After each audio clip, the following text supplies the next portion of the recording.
Assalamualaikum warahmatullahi wabarakatuh. Perkenalkan, nama saya Dedi Indra Permana, SAD MPD, sebagai salah satu dosen perguruan tinggi program studi D3 Akpar NHI atau Akademi Pariwisata NHI Bandung.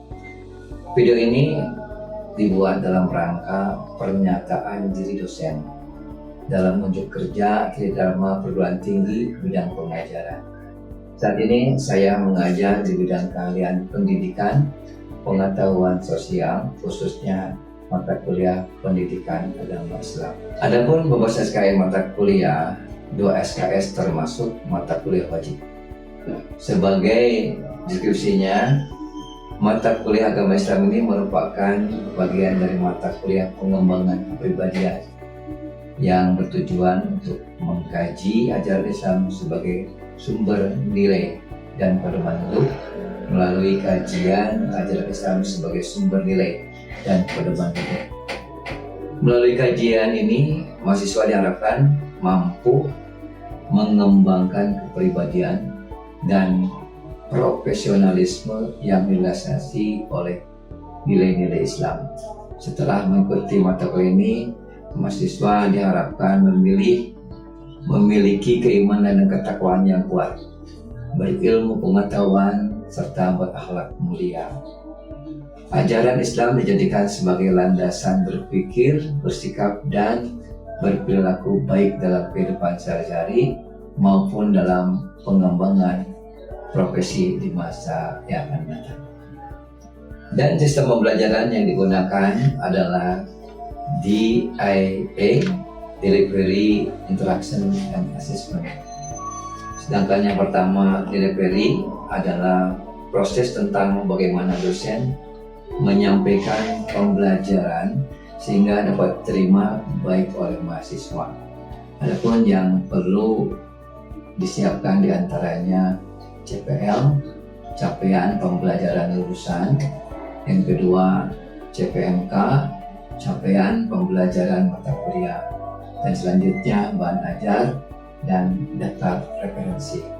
Dan untuk capaian pembelajaran lulusan ini ada aspek yang diharapkan. Yang pertama, aspek sikap, aspek pengetahuan, dan aspek kemampuan umum. Yang pertama, bertakwa kepada Tuhan Yang Maha Esa dan mampu menunjukkan sikap religius. Yang kedua, menjunjung tinggi nilai kemanusiaan dalam menjalankan tugas agama, moral, dan etika. Dan yang ketiga, yaitu menghargai keanekaragaman budaya, pandangan agama, dan kepercayaan, serta taat hukum dan disiplin dalam kehidupan bermasyarakat dan bernegara. Dan yang keempat, menguasai konsep teoritis bahan kajian keilmuan pendidikan agama Islam. Dan yang terakhir yaitu mampu menerapkan pemikiran logis, kritis, sistematis, dan inovatif dalam konteks pengembangan atau implementasi ilmu pengetahuan dan teknologi yang memperhatikan dan menerapkan nilai humaniora yang sesuai dengan bidang keilmuannya. Dan selanjutnya, capaian pembelajaran mata kuliah. Mahasiswa mampu berpikir rasional, bersikap dewasa dan dinamis, pandangan luas, serta memiliki komitmen yang kuat dalam melaksanakan kerangka dasar ajaran Islam meliputi akidah, syariah, dan akhlak. Pada mata kuliah pendidikan agama Islam ini terdapat 14 pertemuan dengan materi pembelajaran. Yang pertama, konsep ketuhanan yang dalam Islam. Yang kedua, konsep atau hakikat manusia dalam Islam. Yang ketiga, itu sumber ajaran Islam. Yang keempat, konsep hukum dan HAM dalam Islam. Dan yang kelima adalah etika, moral, dan akhlak. Dan selanjutnya yang keenam, iktikad dalam Islam. Yang ketujuh, Islam dalam pluralitas, studi tentang kerukunan dan umat beragama. Dan yang kedelapan, konsep Islam dalam komunitas sosial masyarakat. Yang sembilan, kebudayaan Islam. Dan yang ke-10, sistem politik Islam dan demokrasi. Dan yang terakhir, Islam dalam kajian disiplin ilmu. Selain itu, pada mata kuliah ada literatur yang digunakan sebagai bahan referensi seperti ini. Untuk sistem pembelajaran yang kedua, yaitu interaction, adalah suatu proses interaksi antara dosen dan mahasiswa guna mencapai pencapaian pembelajaran. Adapun sistem interaksi ini dalam pembelajaran ini saya menggunakan metode discovery learning. Discovery learning merupakan proses pembelajaran yang memfasilitasi mahasiswa untuk menemukan sendiri ilmu pengetahuan atau solusi dari suatu permasalahan. Sebagai proses pencarian informasi, solusi atau ilmu pengetahuan dengan cara mempertanyakan suatu fenomena atau situasi. Selanjutnya diskusi, yaitu penyajian bahan pelajaran dilakukan dengan cara mahasiswa ditugaskan untuk membahas dan bertukar pendapat mengenai topik atau masalah tertentu untuk memperoleh suatu pengertian bersama yang lebih jelas dan teliti. Dan untuk sistem pembelajaran yang ketiga, yaitu assessment. Jadi komponen penilaiannya adalah kehadiran yang mempunyai bobot penilaian 10%, tugas atau kuis itu 20%, dan juga nilai UTS 30%, dan nilai UAS adalah 40%. Demikianlah 3 aspek yang telah saya sampaikan terkait mata kuliah pendidikan agama Islam. Mulai dari delivery, interaction, and assessment. Selanjutnya saya akan memberikan cuplikan pengajaran pada mata kuliah agama Islam secara tatap muka di kelas.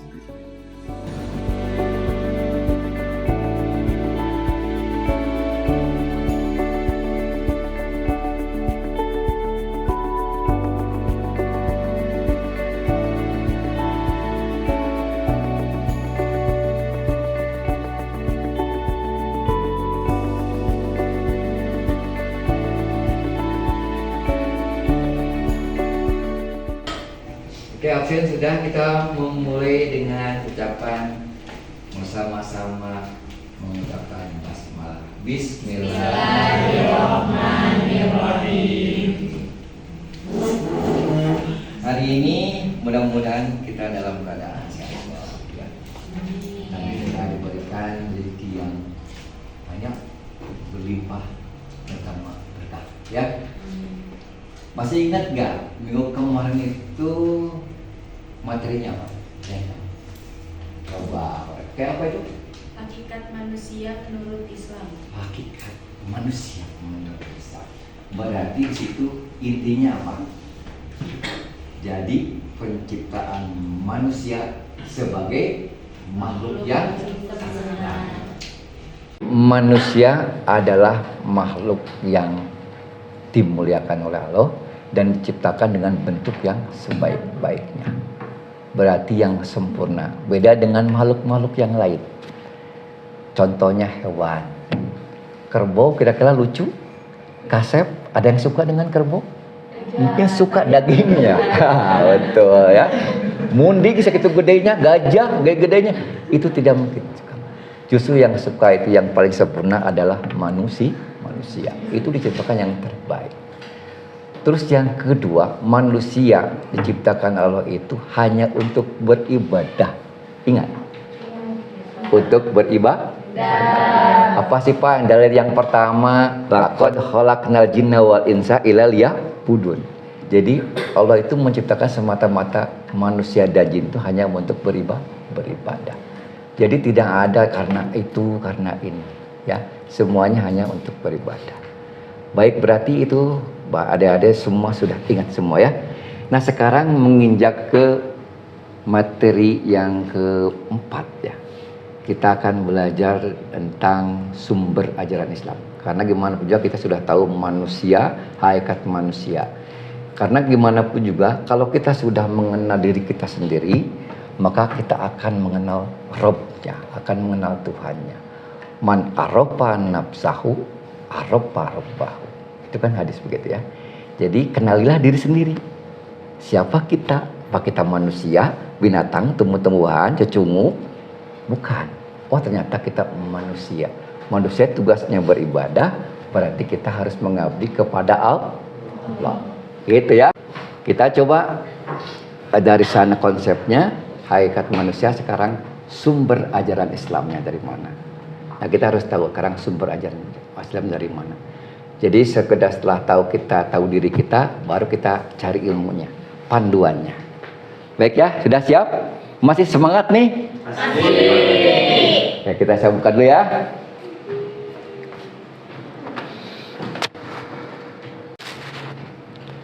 Oke, tolong perhatikan di slide-nya. Ini sumber ajaran Islam yang keterangannya Al-Quran, As-Sunnah, dan Ijtihad. Ini sumber ajaran Islam itu memang pertamanya itu adalah ada sumbernya, ada pengetahuannya, ada logikanya yang harus kita pahami. Karena kita adalah makhluk yang sempurna, mempunyai akal, berpikir, bisa membedakan antara benar dan salah. Nah itu manusia kelebihannya. Beda dengan makhluk yang lain. Yang salah diembat, yang benar diembat, akhirnya nggak tahu mana yang benar, mana yang salah. Beda dengan manusia. Manusia itu ingin yang benar saja. Yang salah ditinggalkan, kalau bisa diberantas. Baik, ini sumber ajaran Islam.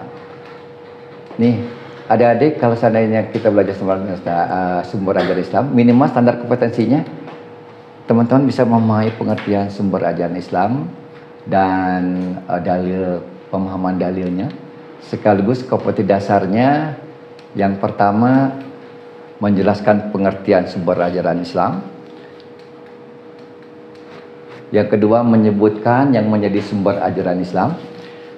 Dan selanjutnya adalah menjelaskan pengertian sumber ajaran Islam.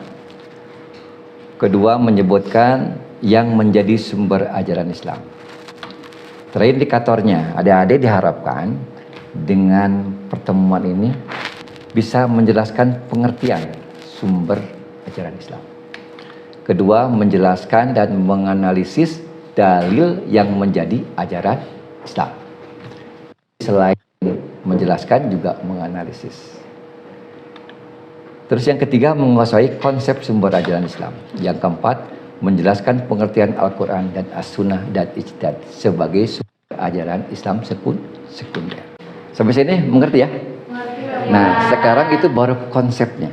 Nah, sekarang apa yang menjadi dasarnya? Itu adalah dari sabda Rasulullah SAW. Namanya hadis, yaitu Nabi Muhammad SAW, yaitu memegang suatu kerasulullahan yang diperintahkan untuk diutus oleh Allah untuk umat manusia. Nah, ini sekalian dalilnya. Rasulullah bersabda, atau kenal dengan bahasa Arab itu qala Rasulullah sallallahu alaihi wasallam. Kita pakai qala aja ya biar terbiasa. Coba bareng. Qala Rasulullah sallallahu alaihi wasallam.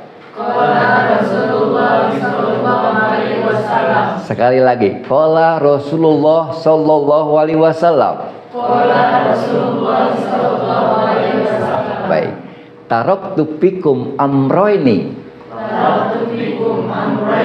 Lan tadillu ma tamassaktum bihima kitab Allah wa sunnata nabiyhi. Coba sekali lagi. Qala Rasulullah sallallahu alaihi wasallam. Taraktu fikum amroini lan tadillu ma tamassaktum bihima kitab Allah wa sunnata nabiyhi. Sekali lagi biar kompak ya. Oke. Qala Rasulullah sallallahu alaihi wasallam. Taraktu fikum amroini lan tadillu ma tamassaktum bihima kitab Allah wa sunnata nabiyhi. Ilu mata masaktum bihima kitab Allah wa sunnata nabihi. Ada yang hafal, tes. Wah, luar biasa. Siapa namanya? Rasulullah sallallahu alaihi wasallam taraktu fikum amroini lang tadillu ma tasaktum bihima kitaballahi wa sunnata nabihi. Oke. Siapa lagi? Saya catat ya. Ada yang bisa lagi? Qala Rasulullah sallallahu alaihi wasallam, taraktu fikum amrayni lang tadillu ma tamassakun bihima kitaballahi sunnatan nabihi. Oke, udah cukup. Wah, luar biasa. Oke, lanjut ya. Nah, itu udah bagus. Berarti adik-adik ini termasuk orang-orang yang cerdas, pintar. Cuma 4 kali saja hafal. Apalagi kalau seandainya 10 kali, 20 kali. Woi, luar biasa. Kayaknya udah di luar kepala. Nah, ini apa artinya? Taraktu fikum amrayni. Ini Rasulullah bersabda, aku tinggalkan bagi kalian 2 hal. Karenanya lan tadilu matamasaktum bihima. Jadi tidak akan sesat selamanya selama berpegang teguh keduanya. Apa itu? Kitab Allah, yaitu Al-Quran, wa sunnatan nabihi, yaitu sunnah nabi atau hadis. Siapa yang meriwayatkan? Rawahul Malik, diriwayatkan oleh Malik. Yaitu dasarnya.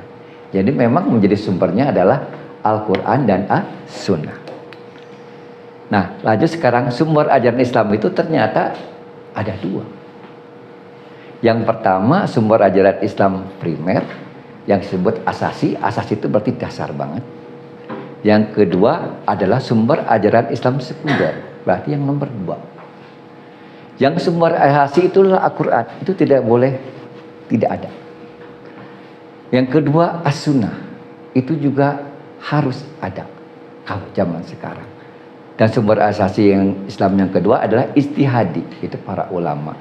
Ijma, kias. Kalau kan kayaknya jelek sama dengan makhluk ya, makanya disebut kalam Allah atau firman. Kalau kata Pak Dadi boleh, kata Pak Dapa boleh, tapi kalau Allah itu jauh, itu firman. Nabi pun itu dibedakan walaupun sama makhluk, itu sabda ya. Makanya itu disebut kalam Allah atau firman Allah yang merupakan mujizat yang diwahyukan kepada Nabi Muhammad SAW, yang diwahyukan kepada Nabi Muhammad dalam tulis dalam mushaf yang diriwayatkan secara mutawatir dan membacanya adalah sebagai ibadah. Kalau as-sunnah itu menurut etimologi yaitu jalan, tradisi, kebiasaan, adat istiadat, kan juga berarti undang-undang yang berlaku. Nah, sekarang perbedaan Al-Quran dan As-Sunnah, hadis dan sumber hukum.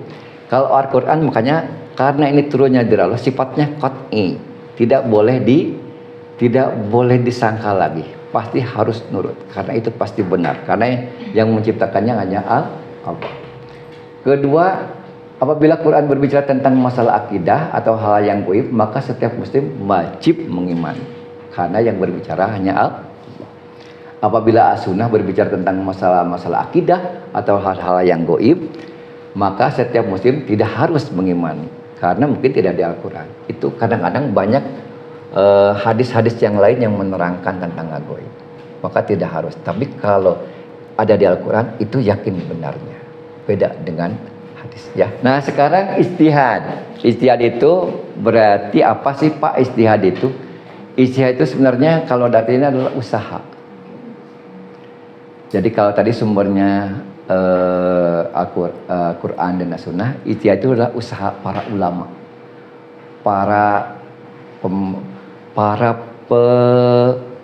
yang mempelajari Al-Quran dan mempelajari Al-Hadis, yang mengerti tentang Al-Quran dan Al-Hadis.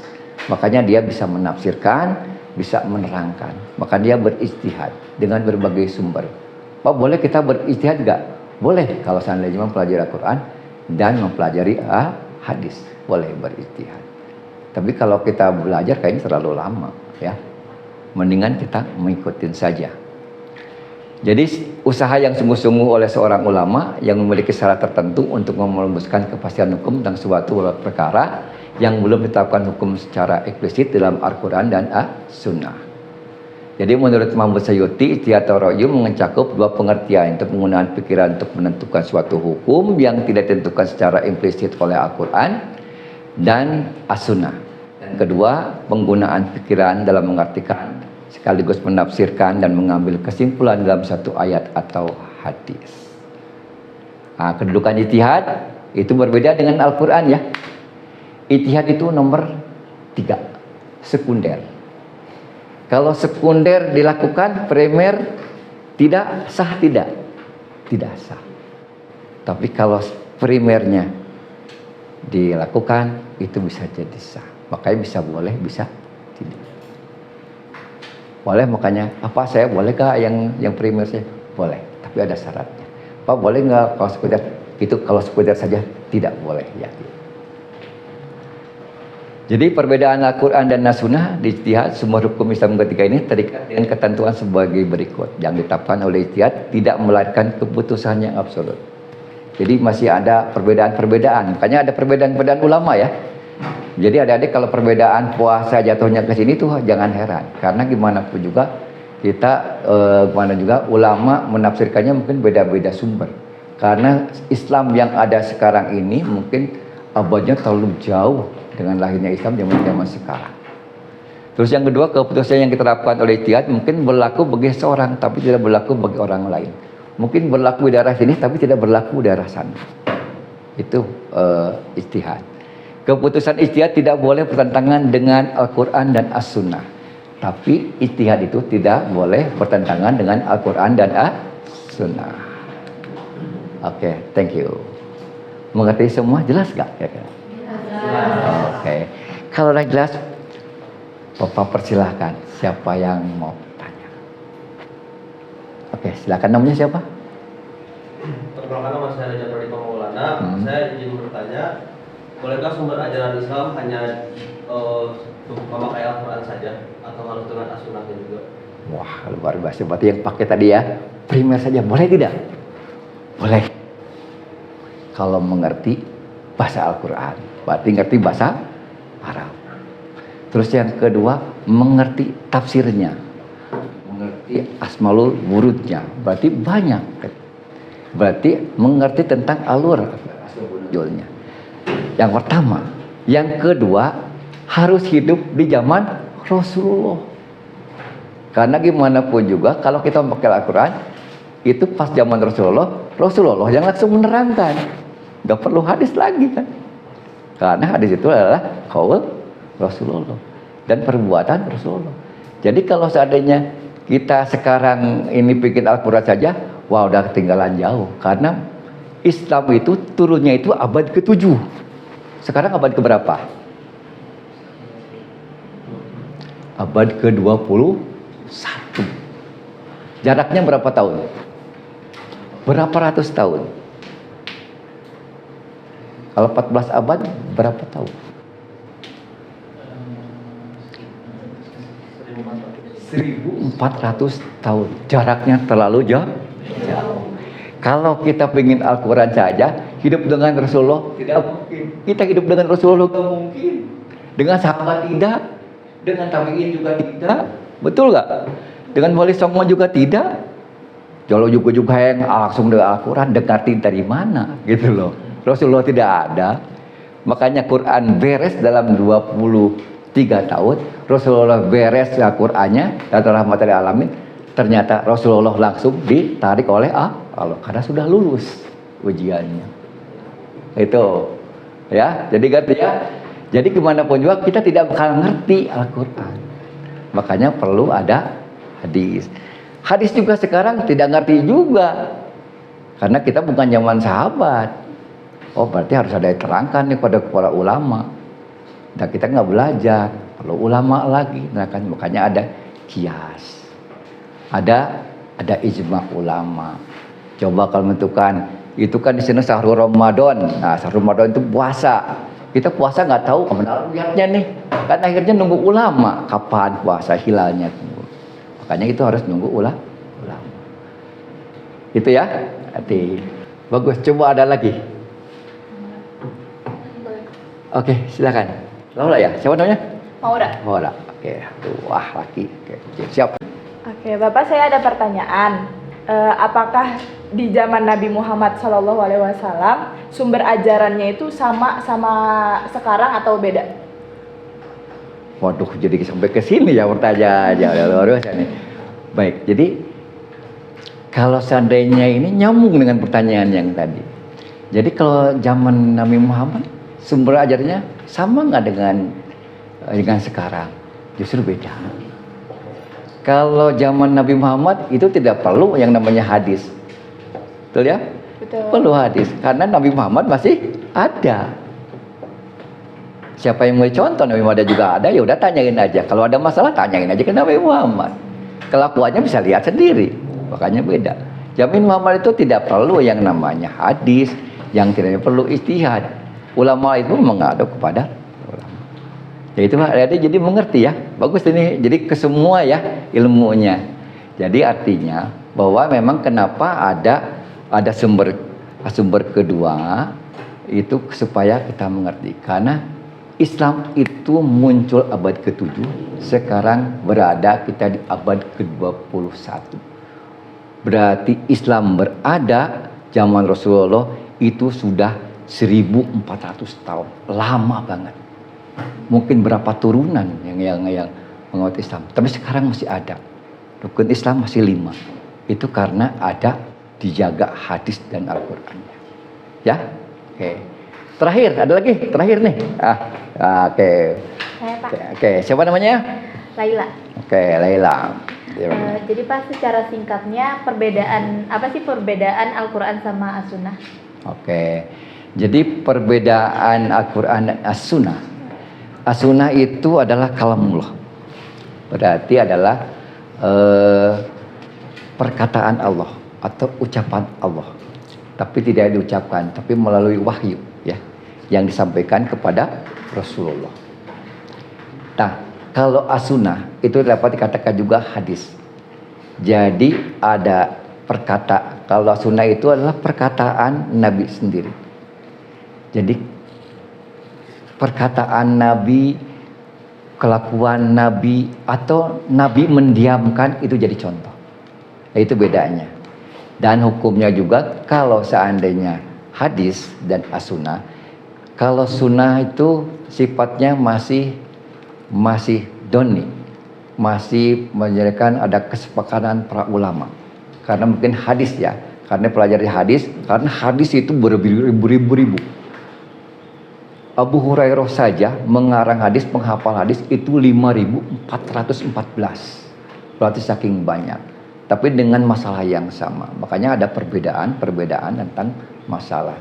Tapi kalau masalah Al-Quran itu semuanya qat'i, jelas, dan tidak boleh diragukan lagi, dan tidak bisa dibantah lagi. Itu ya, jelas ya. Ada lagi? Kayaknya cukup ya. Ada lagi? Jelas nih kira-kira. Bapak tidak akan nambahkan korowi yang lain nih. Minimal hari ini sedikit, tapi cukup bisa dimengerti dan bisa diterapkan. Jadi mengertilah tentang sumber Islam. Oh, jangan sampai saya pengen yang ini, ternyata enggak. Jelas berarti ya semuanya. Minimal adik-adik jangan cukup di sini, belajar dan belajar lagi. Terus terang hari ini Bapak gembira adik-adik ternyata menganalisanya luar biasa. Pertanyaannya di luar dugaan. Sebenarnya Bapak nggak sanggup sih menjawabnya. Tapi karena ini suatu tuntutan, ya saya jawab juga sih. Karena semua orang tidak tahu, hanya kita yang tahu. Oke, hari ini kita cukup sekian saja ya. Karena gimana pun juga waktu yang harus memisahkan kita. Ya. Ikan lohan dimakan burung cendrawasih. Cakep. Sekian dan terima kasih. Assalamualaikum warahmatullahi wabarakatuh. Waalaikumsalam warahmatullahi wabarakatuh.